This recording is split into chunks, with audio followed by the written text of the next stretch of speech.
gagawa tayo ng bagong tinapay ng Arabic bread. Yan.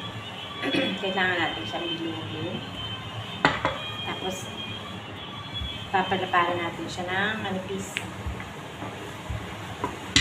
Ako, expert na bilog nito eh. Kala ko. Yung ibang galing-galing nito magbibilog na bilog talaga siya. Ay, hindi ko pa kaya rin. Expert ko din siya.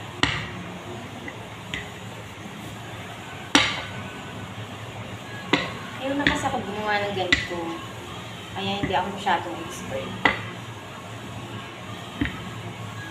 Hindi ko siya mabilog. Kakainis.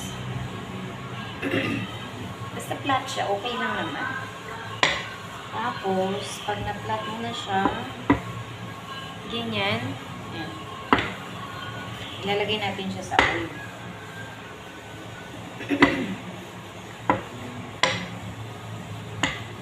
Yan. Parang bilog na rin siya. Hindi na siya. Yan. Tapos, lagay natin siya sa oil.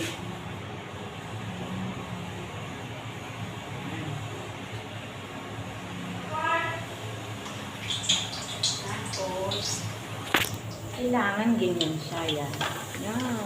Tapos yung ating langis, kailangan marami. Yan, kailangan magiging ganyan siya. Kita mo ba? Ayan, malayo pa yung camera. Yan, ganyan siya. Yan, kailangan magaganyan siya. Tapos, eto yan siya, oh, ganyan. Ang sarap ng tinapay na to. Alam niyo ba? Yan, ganyan siya.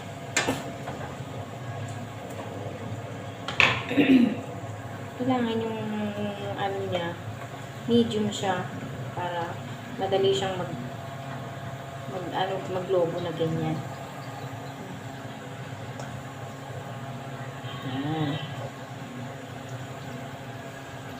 So, ngayon, nakagawa na naman po tayo ng isang Arabic bread. Masarap siya, grabe.